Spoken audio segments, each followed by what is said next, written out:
Hometown Ghost Stories contains serious and often distressing events and is not intended for all audiences. Viewer discretion is advised.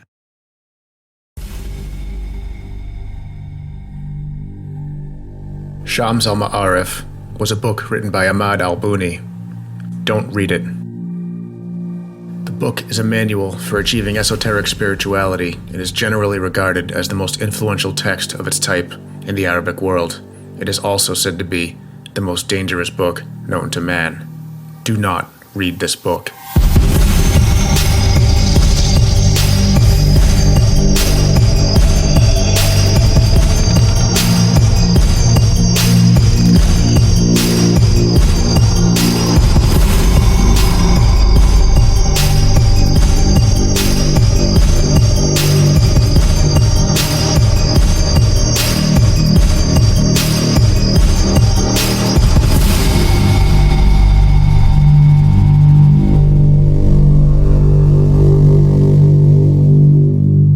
The author was an ancient mathematician who acted as a dark prophet to an order of Jinn.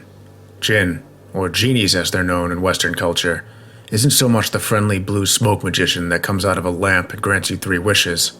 A Jinn is a demon, and like all demons, they will trick you in order to gain control of you and then drain you of all your happiness and joy before killing you and damning your soul to an eternity of anguish and torment. The Jinn wrote Shams al-Ma'arif through Ahmad al-Buni, much like Muslims believe Allah wrote the Quran through the Prophet Muhammad. Do not read Shams al-Ma'arif. It is cursed. It said, if you begin reading this book and don't finish it, you will die. The book is so dangerous that it's actually hard to find in certain languages because people are just too afraid to translate it. But I urge you, if you do happen to come across this book written in a language that you understand, do not read it. I cannot stress enough, do not read Shams al-Ma'arif. In 2013, a Kuwaiti man was intrigued by this book. He had no intentions on practicing black magic, but found the book intriguing just the same. He came across someone online who had a copy of the book in Alexandria, Egypt, so he got on a plane and flew there to meet him. He bought the book off the man and brought it back to his hotel room to spend a few days reading it. He wanted to finish the book in Egypt and leave it there. He wanted it nowhere near his home in Kuwait. He read a fairly large portion of the book the first night and went through a few rituals, but didn't feel anything unusual. So he put the book away and went to bed. But he had a hard time sleeping. He had an unsettling feeling that he wasn't alone in the room. He actually felt like someone was there with him in the bed. After a few hours of restless tossing and turning, the sun came up, and the man gave up any ideas he had of getting some sleep. He got up and went back to the book, not really wanting to continue it, but understanding the potential consequences if he didn't finish it. As he got further into it, things around the hotel started moving around and falling over without provocation. This was unexplainable. This is also where he decided to draw the line. He had had enough.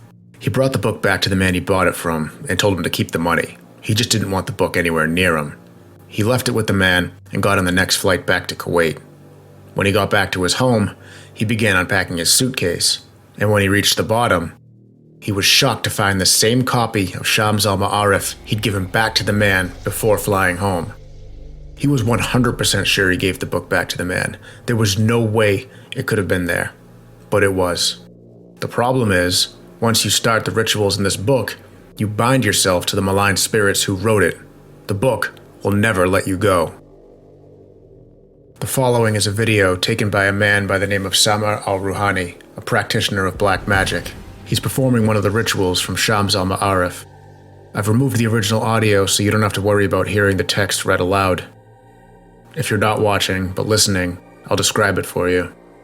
There are 3 empty bottles lined up on a table. Al-Ruhani is reading a ritual aloud, and the bottles are moving and leaning very awkwardly. Suddenly, one of them disappears. The 2 remaining ones keep wobbling around. Another one falls over, and the video cuts out. A Saudi Arabian man picked up a copy of Shams al-Ma'arif because he thought it would be amusing to perform the rituals of the book to see what would happen. He chose a marriage ritual that would bind him to a female Jinn. He performed the ritual and even joked about it afterward. He determined the rituals, along with the book in its entirety, were nothing more than urban legend because nothing ever came of it. At first. A few years had gone by, and aside from a few nightmares of a dark figure following him around, everything seemed normal. He even met a woman and asked for her hand in marriage. It was at this point the nightmares began to intensify. They even began to spill over into reality. Before falling asleep, he would feel somebody crawl into bed with him. But when he flipped on the light, nobody was there. He would hear what sounded like whispering in his ear, causing the hairs on the back of his neck to stand on end. Things around the house started going missing and showing up in random places. Foul odors would appear out of nowhere and then quickly disappear. The morning of the wedding came at last, and as the man was getting dressed for the day, he got a phone call.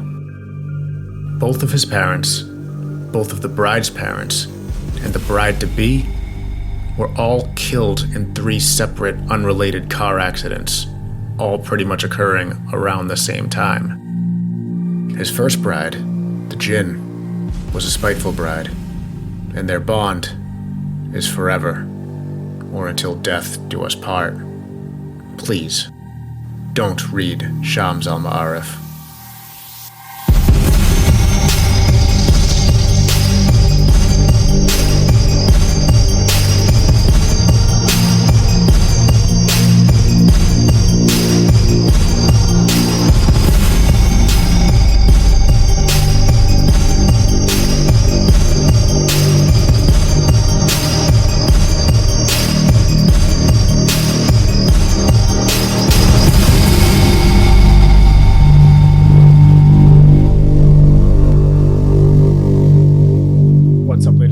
Welcome into Hometown Ghost Stories. This has been another Cursed Possessions side content episode.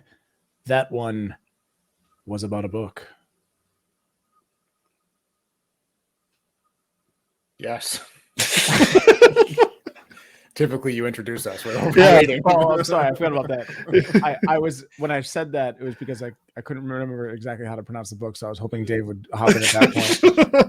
Well, we get in trouble if we jump in before you introduce us. This is true. This is true. At this point, the book. I only said it 125 times in 6 Shams. I can't say it either, so okay. I'll feel bad. Shams al-Ma'arif. Very good. Anyways, I'm Jesse Wilkins. I'm joined by Rob Coakley. How are you, Rob? I'm terrified. How are you? That was fucking scary. And Dave Wilkins. What's up, Dave? What's going on? So yeah, this was a book that I read about. I have not actually read the book. You did a horrible job of not making me want to read this book. I want to read the book now. So do I. So here's how many more times do you want Dave to say it? Yeah, I want to read. So listen, that's like my conscience saying, "Don't watch the porn." There are some legends tied to this book, and the guy who wrote the book. To be fair, the idea that he was persuaded by an order of Jinn to write the book is legend. There's obviously not a proven fact. I mean, the guy died in 1225 CE, so he. How do you prove this? Should we write a letter to the Order of Jinn? Yeah, exactly. Excuse me. So he was a mathematician, and he was one of these guys who they used to, when they had children, they would have them learn the entire Quran by heart. So he was one of these guys. So he was basically just like a scholar from day one. He was the one who wrote these books, although the ideas in them are not his ideas. So there are people who have no problem reading this book. They've read it, they know it, they talk about it, scholars and doctors. And actually, they recently, just like I think within the last few days even, they just started to release the English translation of it. So 2 doctors, one of them was Dr. I don't want to get her name wrong. I'm going to get her name wrong because I can't pronounce it. I'm afraid to get anything wrong in this story. I'm not going to say the name of the book. I can't find her name. Dr. Amina Inolis. I'm sure I pronounced that wrong. But they translated it, her and one other guy, they translated it. And what they did was they translated 300 pages of it, which is about 100,000 words, which is a fraction of it. So if you want to read the English version that they translated, you can read part of Shams al Ma'arif, but you can't read the whole thing. That's the big no-no. That's the big no-no. That's why Are they just some sort of serial killers that this is their plan? I know, right? But so I actually did listen to some of the text as they were talking about. They just started talking about it. I'm like, oh, this is it. So here we go. Let's see. So if anything happens to me in the next, in the near future, we know why. One other thing I wanted to mention about the video. So the video with the bottles moving, I actually, after I wrote it, I was watching the video again. I don't think a bottle disappeared, and I don't think they tried to make it look like it disappeared. I think the point of the video, and I don't know because none of it was in English, but I think the point of the video was to show the bottles moving, and then they cut the clip and showed it with two. Like one of them must have fallen over. The bottle did not disappear, and to be fair, I don't think it was a fake video. I think that they weren't trying to make it look like it disappeared. It was such a clear edit there that I was going to say, like, if that is their attempt at special effects, they didn't do a good job. But the bottles moving was interesting, and for people that didn't see it, my first reaction was these are empty bottles, and there could just be a fan blowing next to it. But the way that they were leaning and the way it would go back, the way it was moving was not. It didn't check out for me that there was wind blowing from one direction, maybe from multiple directions, but I don't think so. Yeah, it was weird. They would have like a slight lean to them, which just didn't make sense. And it was like almost like one of them fell, but almost in like slow motion. But the video was definitely not slowed down. Right. It was a weird video, very creepy. It was much creepier with the guy talking in it, and he was just reciting some sort of spell. The book is full of different spells, a lot of necromancy and bringing people back from the dead. A lot of the rituals are supposed to be performed in graveyards, which apparently in Middle Eastern culture, and this is what the doctor was saying in the podcast I listened to. She was saying like their graveyards aren't like the European graveyards, where if you go to a European graveyard, they're like gothic and morbid and dark and scary. They say, graveyards in the Middle East are not supposed to be like that. They're supposed to be a place that encourages you to go and spend time with your loved ones who died. More like a welcoming atmosphere. So, but I mean, then they talk about necromancy for 6 chapters, and that's pretty dark. The images that you used, were those pictures all from the actual book? Yeah. So if you can read Arabic, I'm sorry. My bad. No, there's that. You did pre-warn them several times. Don't read the book. Don't read Here the it images is. I'm showing you. Yeah. But there was also some like creepy demonic looking drawings, and those were from the book as well. Yeah, those were creepy looking. So yeah, most of the drawings are like mathematical and geometric. They have a lot of there's like a lot of like imagery spells in the books. But yeah, there was that one with the creepy demon face was pretty creepy. And most of the book is based around the idea that jinns are the driving force behind a lot of this magic. And jinns a jinn is basically just I don't want to say Islamic because it's not technically Islam. It's but in like a Middle Eastern or an Arabic demon. And that's spelled Jin or Jinn? Spelled Jinn. It's also Djinn in different. It must be different languages or different cultures, I guess, because it's a pretty wide spectrum. So my question about the book is, so we've established that it's a book full of like spells. So for instance, one of the stories in there was about a man who married the jinn, right? And the whole point of the book is you're supposed to read it all the way through. So you're supposed to read through and cast every single spell that's in the book. No, I don't think you're supposed to perform every ritual, but in this part of it where you have to read the whole thing through is part of the legend. This is not, there's no like historical text that supports this. This is just, the legend that comes along with the book. But you're not technically, the way it goes is you don't necessarily have to perform every ritual, but you have to physically complete reading the book for the jinn not to curse you. And what's interesting is the 2 different stories. It affected the people in different ways. So the one guy, the first guy there, the book just followed him, like it almost like tied itself to him. Right. I was like, oh no, you're going to finish me. And the second guy, he actually did finish the book, but performed the ritual, and then it worked, I guess.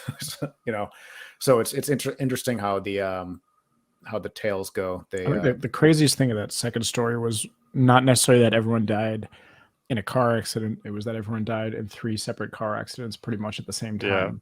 On the same day. Yeah. On right the around the same same day. time. Yeah. Which is wild. That's Wild. insane. It's almost too. What the odds are probably 1 in a trillion, like an infinite number that we don't even know. Right. And just the whole where he's technically breaking his marriage vows to this demon and to turn around and kill his bride. It's weird. It's weird. Like I lean skeptic, and it's like my first thought is just like, nope, none of this is real.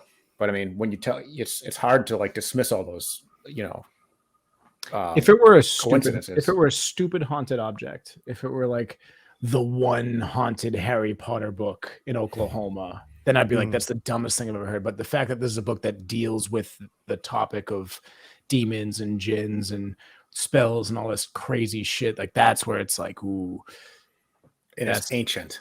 Yeah, ancient too. Yeah. Do we know how many copies there like are? And let me ask this question as a follow-up, if you know, is it only the original book that causes it, or do we think that it's any transcribed copies of it? I don't know. It's a great question. I've considered it myself. What I do know is that the book is very easy to get online. You can order it on Amazon. It's in. Why don't you just leave them a link, Dave? At this point. Don't read this book. Here's how you buy it. The problem is it's up until like literally days ago you couldn't get it in English, because it's funny, when I originally started looking into this, I just in time for Dave to release the podcast. I know. Are you working for the company that's publishing the book? Let's just get that out there. This is a great marketing campaign you have going, Dave. I'm a salesman hired by the Order of Jinn. They have me on their payroll. I got a commission. But yeah, like up until a couple of days ago, because I tried to find the book, like you, I also wanted to get it. I'm like, I want to read this, and I found one copy, hardcover copy, online for $150, and it was in Arabic. And I'm like, I can't do that. I can't even read it. I can't. And it would be cool to have it as like a, for my spooky bookshelf behind me. But $150 is a little bit too much to spend on something. That was a cool font you picked. Obviously, for audio listeners, you won't know, but Dave picked a font that I was looking at. I was like, "Ooh, that's in Arabic." I'm like, "Oh wait, no, it's not. It's just the Aladdin font." That was cool. Yeah, I like that. I thought it made it a little scarier. What a horrifying episode! What made you? How did you find out about this object? They hired the Jinn. Yeah, I had a dream. No, this was somebody was talking about it in a TikTok video. I should probably give his name out, because it was Ibrahim Ka. I'm sorry for butchering all of these names. What I know, the names I didn't butcher are Shams al-Ma'arif and the guy who wrote it, Ahmad al-Buni. I pronounced those ones right. Nice. Yeah, that's a tradition now that we just butcher names on the Cursed Objects episodes. So yeah. So get ready to do yours, Jesse. As if we haven't butchered all of them in every single episode that we do, anyways. So. The Greek names in the last one, right? That we butchered. Yeah. This, I think Jinn, and you could ask your wife. I think Jinn also spills over into some Greek mythology. I will ask. Yeah, interesting. Well, I thought I was like hooked watching this one. I was so intrigued. This caught my attention more than a lot of stuff like this does. This one, I saw this one and it spooked me out. I'm like, oh, I like this.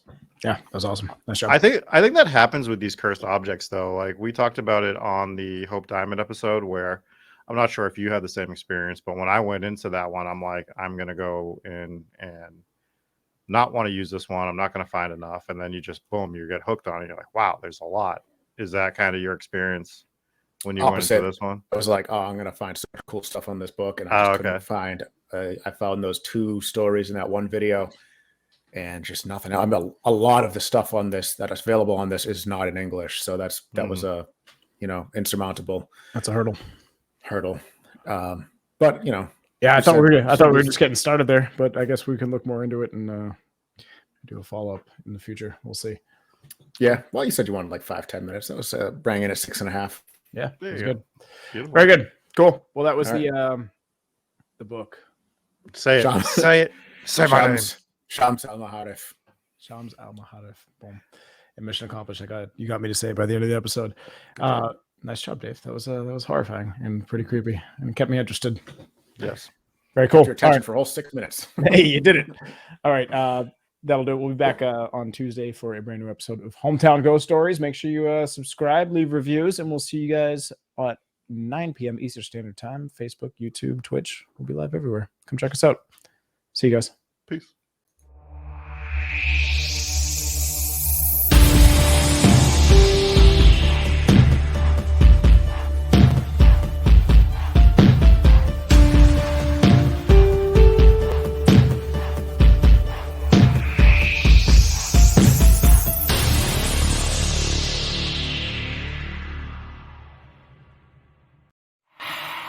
Hey guys, I'm Jesse Wilkins from Hometown Ghost Stories. I want to thank you so much for watching this episode. If you enjoyed it, make sure you hit subscribe, hit the notification bell so you can see when we go live again. Also, if you're interested, please consider becoming a supporter on Patreon. The link is in the description below. Lots of cool perks. You can get your name in the credits, customized videos, join us on the live stream. Lots of cool stuff there. So head on over to Patreon, check out Hometown Ghost Stories. Make sure to follow us on Twitter, Twitch, Facebook. All the links are available below, and we'll see you guys next time for another episode of Hometown Ghost Stories.